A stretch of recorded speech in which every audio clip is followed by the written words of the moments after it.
పుచ్చిపోయిన టమాటాలు 30 పైసలకు అమ్మేవాడు ఈ పొద్దు ఏది ఏం పని బ్యాంకాక్ పోయేదానికి ఏమైనా ఒక దర్గా ఉందా, లేదు మసీదు ఉందా, మక్కాకు పోయినాడా, దేనికి పోయినాడా? ఆడికి వ్యభిచారం చేసేదానికి, షారాయి తాగేదానికి ఎంత డబ్బు సంపాదించినాడు? ఇవన్నీ బయటికి తీస్తాం, ఏం పిడిస్తాము? ప్రజల డబ్బు ప్రజలకు సహకారం అందివ్వాల్సిన పోయి వాళ్ళ ఇష్టానుసారంగా చిన్నోడు ఒక ఇల్లు కట్టుకోవాలంటే ఆయన దగ్గర 1,40,000, 3 లక్షలు, 5 లక్షలు తీసుకున్నారు. ఇష్టానుసారంగా తీసుకుని ప్రజల్ని ముందుకు కోస్తారు. 200 వచ్చే పన్నుకు 3,000 వేస్తారు. అర్థం లేకుండా పన్నులు వేసి భయప్రాంతులు చేసి తీసుకున్నారు. ఎక్కడ కాలువలు సరిగ్గా శుభ్రంగా తీయక చాలామంది రోగాల బారిన పడినారు. మరి ఇంకోటి ఏమరా అంటే మార్కెట్లో ఆయన కూరగాయలు అమ్ముకునేవాడు. కూరగాయలు అమ్ముకునేటప్పుడు మా ప్రీట్లో 2014 నుంచి ఏ పొద్దు కూడా మేము 10 పైసలు అడగలే. చిల్లరగా ఎత్తుకొని వచ్చి పల్లెల్లో వాళ్ళు పండించిన కూరగాయలని అమ్ముకోవాలంటే ఆయనకు నెలకింత అని ఇవ్వాలా, సంవత్సరానికి ఇంత అని ఇవ్వాలా. ఆ విధంగా కూడా డబ్బు తీసుకున్నాడు. అక్కడ ఉన్నవాళ్ళు పోయినప్పుడు అంతా ఏడుస్తారు. మేము 3 లక్షలు ఇద్దాం నాయన, 2 లక్షలు ఇద్దాము, 5 లక్షలు ఇద్దాం స్వామి అంటారు. ఇవి తీసుకోవడం చాలా అన్యాయము. ఈ విధంగా డబ్బులు తీసుకొని మన ఇష్టానుసారంగా అవకతవకలు చేస్తున్నారు. ఇవన్నీ లాగుతాం మిడిసాం మేము. ప్రజల డబ్బు కదా, అది లాగి ప్రజలకు మళ్ళీ మంచిగా పెడతాం, మంచిదానికి పెడతాము. నా అక్క చెల్లమ్మలకు, నా సోదరులకు, నా మిత్రులు, నా స్నేహితులు అందరికీ నా యొక్క హృదయపూర్వక నమస్కారాలు. ఈ పొద్దు గెలుపు తెలుగుదేశంది కాదు, మన అందరి గెలుపు.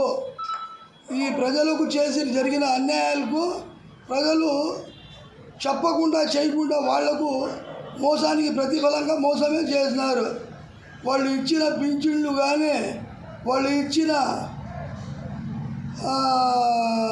పిల్లల ఒక స్కూల్ డబ్బు కానీ ఏది కూడా రైతు భరోసా కానీ ఏమీ పని చేసిందల్లా ఒకటే. వాళ్ళు కరెంట్ ఛార్జీలు పెంచడము, చెత్త పన్ను వేయడము, ఇంటి ట్యాక్స్లు పెంచడము, నిరుద్యోగులు చేయడము, సోమరిపోతులను చేయడం జరిగింది. ప్రజలకు ఎటువంటి సాయం చేస్తున్నారంటే నిరుద్యోగులు చేస్తున్నారు, సోమరిపోతులను చేస్తారు.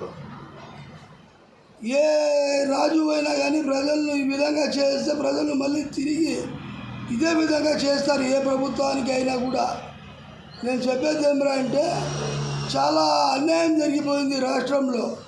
ఇసుక అమ్మేస్తున్నారు, మట్టి అమ్ముకున్నారు, పనికి రాని షారాయిలో కలర్ కలిపి బ్రాందీ అని విచ్చలవిడిగా అమ్మడం జరిగింది. దీనివల్ల తాగిన వాళ్ళ గుండెలు చెడిపోయి, కిడ్నీలు చెడిపోయి, హాస్పిటళ్ళ పాలు, రోగాల పాలు చచ్చిపోయి ఎంతోమంది చచ్చిపోవడం జరిగింది. వారి కుటుంబానికి సాగే దిక్కుపోతే వాళ్ళకు సంసారాలకు చూసేవాళ్ళు నాదుడు ఎవరు? చాలా పొరపాటు చేసినారు. వారి పరిపాలన నుంచి తప్పించుకుందని ప్రజలు మంచి గుణపాఠమే చెప్పినారు. 4 కోట్ల రూపాయలు ఇస్తామని మా పార్టీలోకి రమ్మని సీఎం రమేష్ గారు తెలుగుదేశం పార్టీకి పిలిస్తే ఆహ్వానిస్తే మేము పోలేదు. ఇప్పుడు వాళ్ళ మోసాలను గ్రహించి, వైసీపీ వాళ్ళ మోసాలను గ్రహించి, వైసీపీ వాళ్ళు చేసే తప్పులను గ్రహించి ఆ పార్టీ నుంచి తప్పుకొని టీడీపీ పార్టీలో స్వేచ్ఛంగా వచ్చేస్తున్నాము. ఆ పార్టీకి గెలిచేదానికి రాంప్రసాద్ రెడ్డిని ఎమ్మెల్యే చేసి మా ఒక వాణి అసెంబ్లీలో వినిపించాలని మేము కోరుకున్నాము. చంద్రబాబు గారు మా రాష్ట్రానికి ఎప్పుడైతే స్వాతంత్రం వచ్చిపల్లి కానీ అన్ని తావులో కూడా మినిస్ట్రీలు ఉన్నారు, రైల్షీట్లో మాత్రం మినిస్ట్రీ లేరు. దయ ఉంచి మా రాష్ట్రంలో మా రైల్షీట్కి మినిస్ట్రీ ఇస్తే మా ఊరు కూడా మేము డెవలప్మెంట్ చేసుకుంటాము. ఆయన పేరు చిరస్థాయిగా ఉండిపోతుంది, చంద్రబాబు గారి పేరు. ఈ క్యాన్సీస్లో ఎవరు కూడా చంద్రబాబు గారిని మర్చిపోరు. మా రాంప్రసాద్ రెడ్డి గారు చాలా మంచి వ్యక్తి. వాళ్ళ నాయన కూడా స్వర్గీయ నాగిరెడ్డి గారు ఎమ్మెల్యేగా ఉండేటప్పుడు చాలా మంచి పనులు చేస్తున్నారు. మాకు బస్ స్టాండ్ అయితే ఏమి, స్కూల్ అయితే ఏమి అన్నీ చూస్తున్నారు. వాళ్ళ కడుపులో పుట్టిన ఆయన మంచి చేస్తాడని ఆశిస్తున్నాం మేము.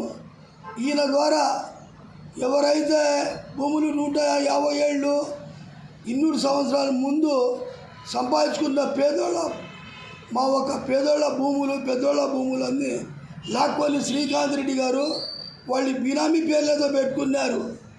రామప్రసాద్ రెడ్డి గారు వాళ్ళ భూములు మేము లాగేస్తాము, మీ భూములు మీకు ఇప్పిస్తాము, మీకు న్యాయం చేస్తామని చెప్పినారు. న్యాయం చేస్తారని కట్టుబడి అందరూ కూడా కలుసుకొని ఉన్నారు. మాకు న్యాయమే జరుగుతుంది, ఈయనకి మేము నమ్ముతున్నాము.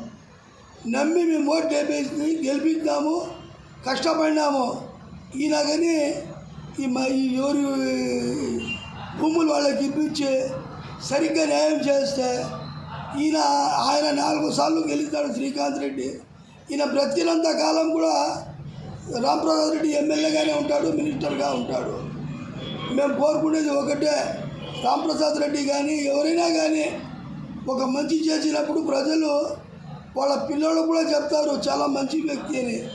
మేము నాగిరెడ్డి గారిని చూసినాము, అందుకే నాగిరెడ్డి గారు చాలా మంచి వ్యక్తి అని ఇప్పుడు కూడా వర్ణిస్తున్నాం. మంచోడని, మంచోనికి మంచి అంటాము.